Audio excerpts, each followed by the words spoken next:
Ladies and gentlemen, there might be a crisis emerging from Japan, and that's largely due to the yen's depreciation. And I think this one could have spillover effect to US stock market as well. So I think it's important for me to highlight to everybody so that you at least know the risk. So the headline is the US Treasury and the Bank of Japan has failed to support the falling yen, and as a result, a crisis might emerge soon. And I think it's important for all of us to take note what these possibilities are. So first of all, I need to give everybody a quick backdrop of what this problem is. If you can see from the graph, this is the yen versus the US dollar. And over the years, it has been falling to where it is today. And right now, the yen is pretty weak.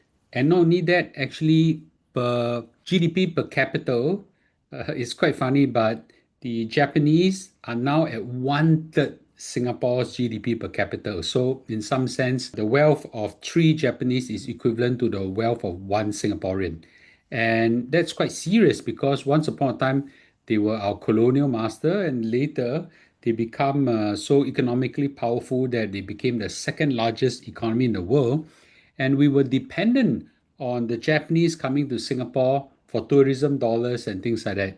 But now, look at them. They've fallen so badly that they needed help from the US. Now, the falling yen pose a very serious problem to US because a falling yen makes US export cheaper, and as a result, it stimulates demand for US goods.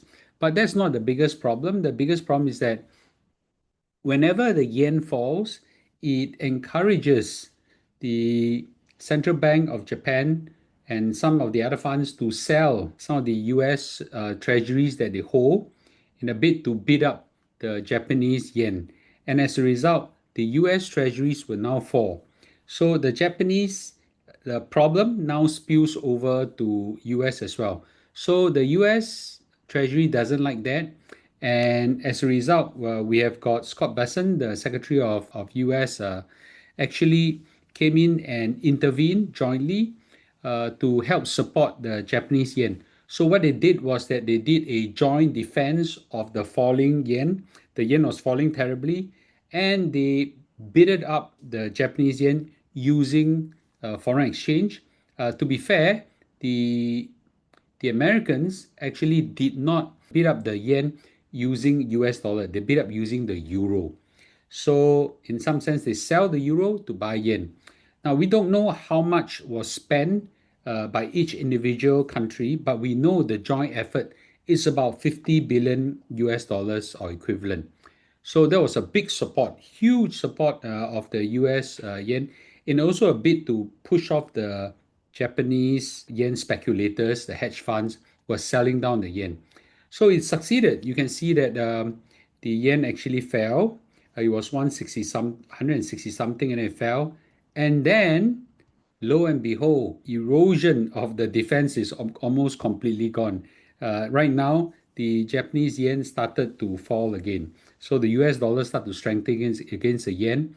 And once it breached 160 Japanese yen to one Sing dollar, sorry, to one US dollar, I think we'll have some trouble. Right now, we can tactically say that whatever has happened to defend the yen has now failed. Okay, failed strategically. So the short positions that people were doing were initially frightened, but now I think the yen is still going on a downward spiral again. Why did it fail? Well, we have to ask ourselves, why did the Japanese yen keep falling over the years? Well, a couple of reasons, but the most important reason are two of them. Number one is that the Japanese interest rate is very low relative to that of the US interest rate. And this huge interest rate differential encourage what we call the yen carry trade. So people would borrow Japanese yen in Japan and then will convert them to US dollar and buy and put into US fixed deposit or US treasury and gain the differential. So Japanese interest rate may be about point something percent or 1%, but the US Treasury right now is at 4%. Just by borrowing in yen and investing in US Treasury, you get a differential of 3%. And that's where the money is made.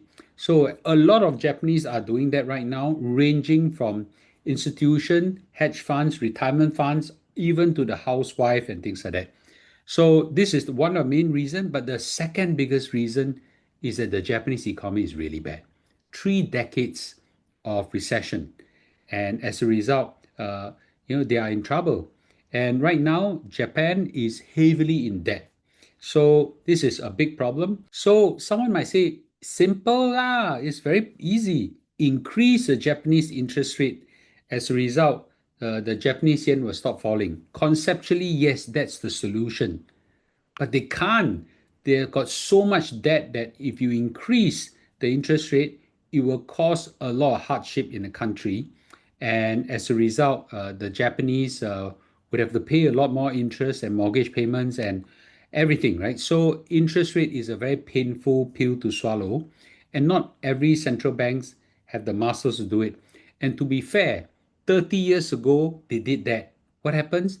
It collapsed the US economy so badly that it went into a 30-year recession. 30 years, right? So this is quite a serious problem. So right now, they are in a policy dilemma or a trap. So what they could do right now with the falling yen is they could intervene again. So what would they do? Whether with US help or without US help, they could go inside the foreign exchange market and try to use foreign exchange to buy the yen up again. Now, this would certainly work at least for the short while, but we're not too sure if the underlying problem is not resolved, then the problem will come back again. So they can't do this again and again. It will tell you in a short while what happens historically to other countries who do that. Well, the second thing they could do is to raise interest rate aggressively to defend the falling yen. But once they do that, wow, they would cause possibly higher borrowing costs and weaker growth and crash the economy. What about just letting the yen fall? This potentially is the least disruptive, but it will cause a lot of imported inflation. Japan, like Singapore, imports almost everything. They import their goods, they import their food, they import their energy, commodity, whatsoever. So a falling yen would be as good as a inflation tax for a household. It will cause hardship on the affordability of household. So they are caught. Every measure that you can think of has a high price to pay. Now, if they launch a defense of the Japanese yen by buying the Japanese yen with the foreign exchange, there are two problems. Number one is, can they do it non-stop forever? Because they may run out of foreign exchange. And not every country is like Singapore with huge reserve for foreign exchange. And second is that what if they lose credibility? Then once they try once, it failed, try a second time, it failed. Wow, you know what will happen to the rest of the world? All the hedge funds, they will go attack the yen and that will cause the yen to collapse. So this is something very dangerous. So we now have a credibility situation potentially for the Japanese yen. Now, history is full of examples of central banks intervening in the foreign exchange to try to support their currency but fail. In fact, if you look at history, most of the intervention fail. Most, not all, but I would say majority of them fail. UK in 1992 was a very clear case where Bank of England they bought the English pound, the sterling, and tried to lift it up, but unfortunately they couldn't. Right, the fixed exchange rate was being hit. I think it was George Soros and the others hedge funds went and attack it. As a result, they totally gave up. Okay, and as a result, the pound collapsed quite severely. Mexico peso, same thing. They spent all their reserve defending the peg in fixed exchange. It fell also. Thailand tried to do that. Thailand case was quite similar to the existing Japanese dollar, and as a result, they failed, and that caused the Asia financial crisis. We call the Tom Yum effect, and that caused the entire Asia, Southeast Asia, to collapse, including Korea, Indonesia, Thailand, and even Malaysia and Singapore was hit. So we have got the Russian ruble crisis, was also the same thing. I think up till today, the Russian interest rate is still very high. okay, like double digit kind of high, if I'm not wrong. And of course, we have got the Bretton Woods system, which is the gold parity, where the US dollar is pegged to a certain amount of gold. They tried to defend it and they couldn't. So the world is full of historical examples of central banks trying to defend their currency but fail.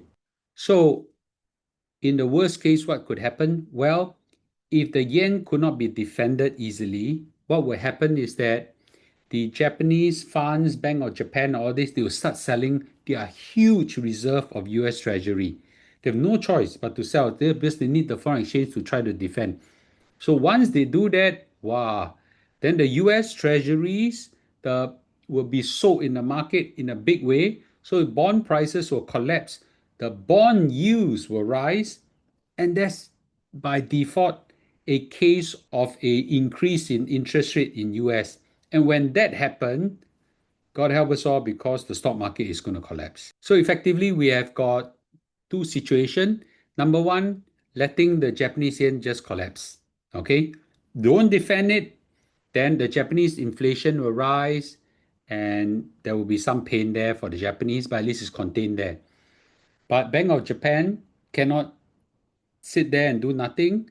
What they do is they will try to defend the yen by selling the US treasuries, which US will hate. But if they do that, then we will have a massive impact on the US stocks, and potentially gold will be affected as well.